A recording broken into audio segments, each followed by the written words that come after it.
আসসালামু আলাইকুম। জি বলেন। আপনি জানেন বাংলাদেশে আদমশুমারি শুরু হয়েছে, তো আপনার পরিবারের সদস্য সংখ্যা কয়জন সেটা আমরা গণনা করতে এসেছি। জি বলেন। জি, আপনার নামটা? দিনমজুর। না, মানে আপনার পেশা না, আপনার নাম। আমার নামই দিনমজুর।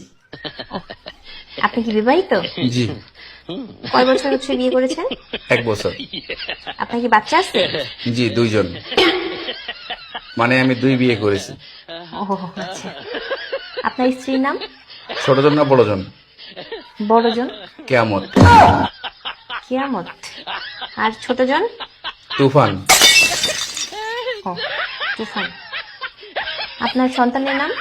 ছোট জনেরটা না বড় জনেরটা? কিয়ামত জনেরটা? ঝড়। ঝড়।